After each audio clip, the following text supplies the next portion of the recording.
Eccoci e bentornati sul mio canale. Primo gameplay della mappa Gibraltar, una fortezza arroccata in Europa direttamente dalla livestream di ieri sera della Sledgehammer Games. Buona visione. Team Courage was able to take game one.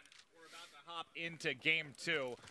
And I think a big part of trying to take a victory here for Team Visca is going to be the performance of Zero. We're going to kick things off with him. I think as well, now we're going to jump into Hardpoint. This has been, a fan favorite for the past 2-3 years. Everyone likes that fast action play. It is going to be a little bit different. You're going to see people play a little bit slower, a bit more reserved, especially when they maybe aren't as used to the map or aren't as used to the rotations. But it is that dangerous moment where you step into that hardpoint, it lights up red or blue, and, it's all go.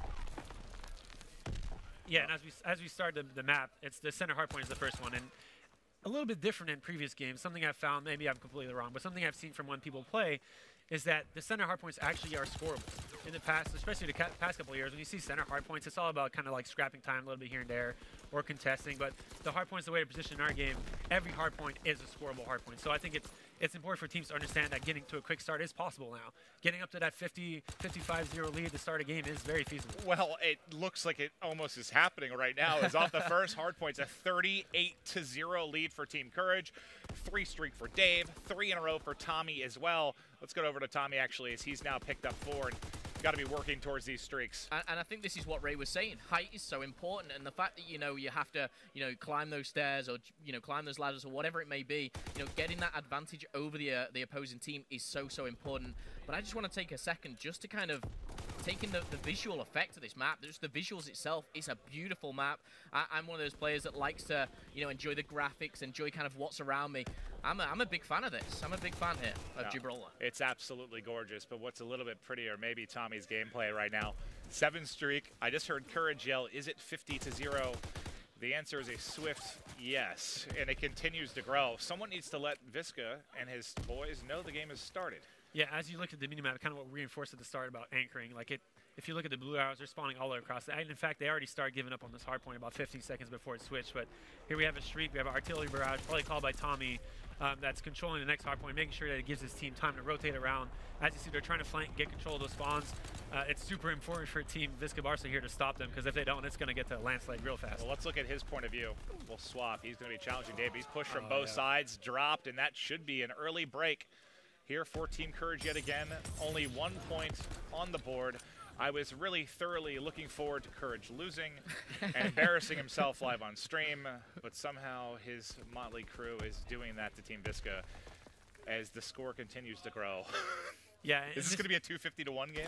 I hope not, but it's a really big testament as how position matters. I mean, not bashing on any teams here, but we can see that the coordination of Team Courage here is a little better. Probably communication-wise a little higher. The intensity from the team is obviously better. So it really shows how things can slip out really fast and boots on the ground, and for hardpoint specifically. So teams have to learn to rotate quicker and play better. Well, you got to think there's going to be, especially for professional esports players that have come around in the last couple of years, there's going to be a bit of a learning curve, right? The constant holding forward and challenging every gunfight, that's going to need to go away pretty quickly in this game. Do you think that's going to be a struggle for maybe some of the players just to adapt in the early months of World War II? I don't think so. I think the difficulty in adapting is learning how to be patient and making sure that your team play is the thing that matters. I mean, gunfights obviously matter. You can't win a game without winning a gunfight.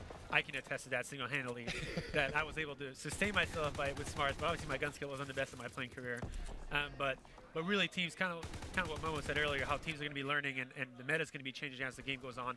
I think you'll probably see a little more kind of crazy loose start, but as the game goes on, develops, people are going to learn that team play is more important. And even going back to boots on the ground hardpoint, you kind of, I'm watching this now and you realize and you can see via the minimap is when you get that good start, you start building those score streaks, you start, building that momentum, it really can, start to snowball a little bit, and especially from a team that is down, they maybe don't know the right routes to push, the way they break in. It's good to see the dive coming back in as well, which is I personally have missed, which you can see Cap utilizing there, but this is so one-sided. Yeah, and kind of what you said, the snowballing factor. I think this is one thing that I personally enjoy is that the more consistent teams are going to probably win more often than not. Something maybe that's how it should work, right? Yeah, something maybe we didn't have with Boost, because Boost obviously had a very high, fast pace, and it was mostly about gun skill and winning your engagements and training as a team. There's still team play, I'm not saying that at all, but it's really to the point where, like, if a team is clearly better than another team in a hardpoint mode, for example, it's going to be